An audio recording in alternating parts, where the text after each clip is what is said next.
तो पहला number question दिया गया है, एक रेलवे स्टेशन के निकट कार पार्किंग शुल्क इस प्रकार है। अगर आप 4 घंटे तक गाड़ी को खड़ा करते हो तो 60 रुपये लगेगा। अगर 8 घंटे तक खड़ा करते हो तो 100 रुपये लगेगा। अगर 12 घंटे तक रखते हो तो 140 रुपये लगेगा। और 24 घंटे तक रखते हो तो 180 रुपये लगने वाला है। ठीक है, अब आगे कहा जा रहा है, जांच कीजिए क्या कार पार्किंग शुल्क पार्किंग समय के प्रत्यक्ष अनुपात में है। मतलब आपको यहाँ पर बताना है कि 4 घंटे का जितना बन रहा है उतना 8 घंटे का भी बनेगा, 12 घंटे का बनेगा, 24 घंटे का भी बनेगा।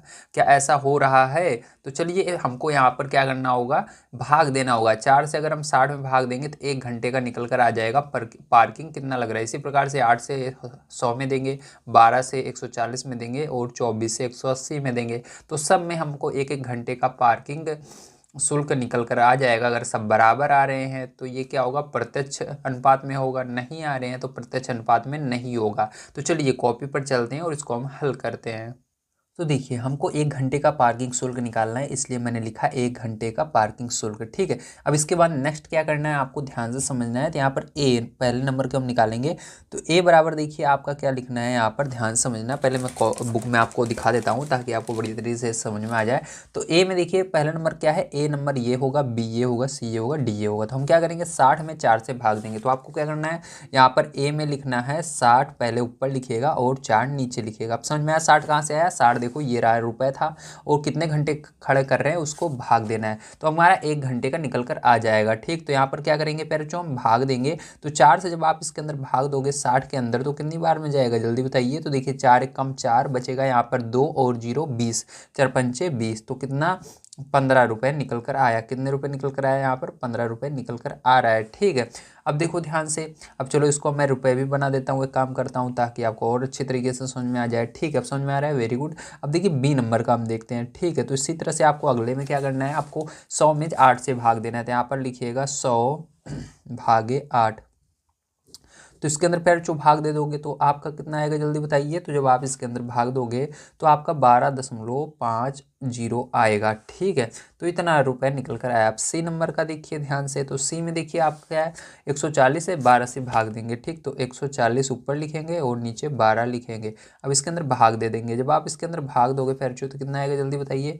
तो इसके अंदर भाग देने पर आपका आएगा 11.67। ठीक है, अब देखो डी नंबर का देखते हैं। तो यहाँ पर देखो इसके अंदर क्या है, आपका है 180। तो 180 में क्या करेंगे हम, किससे भाग देंगे जल्दी बताइए। तो आप भाग दोगे 24 से। तो यहाँ पर 24 से भाग देने पर, ठीक, तो इसके अंदर भाग दे दीजिएगा दोनों में। तो इसके अंदर जब भाग दोगे तो क्या होगा, आपका कितनी बार में जाएगा, ये आपका 7.50 बार में जाएगा और रुपए लगा देना। तो ये आ गया। अब देखो क्या यहाँ पर 15 ऊपर देखो आ रहा है, नीचे 12 आ रहा है, फिर 11, फिर 7।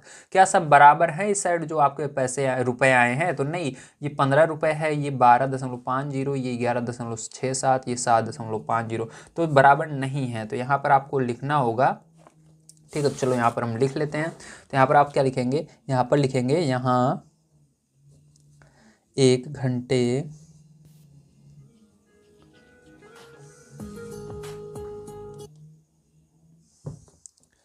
का पार्किंग शुल्क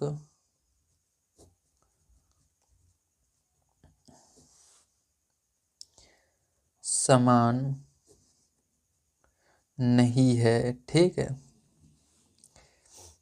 अर्थात कैसे हमको पता चला, क्योंकि हमने सबका इसके अंदर रुपए निकाले। तो ए जो है हमारा वो बराबर नहीं है बी के।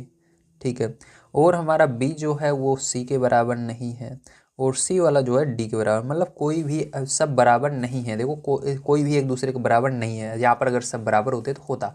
तो यहाँ पर लास्ट में एक चीज़ और आपको लिखनी होगी, तो चलिए उसको लिख लेते हैं। तो लास्ट में आपको लिखना है, अतः कार पार्किंग शुल्क पार्किंग समय के प्रत्यक्ष अनुपात में नहीं है। ठीक है, क्योंकि हमने देखा सभी जो रुपए हैं सब अलग अलग आ रहे हैं। ठीक है, तो अगर यहाँ पर सब बराबर आते तो यहाँ पर ये प्रत्यक्ष अनुपात में होता है, यहाँ पर प्रत्यक्ष अनुपात में नहीं है। तो इस तरह से आपको लिख देना है।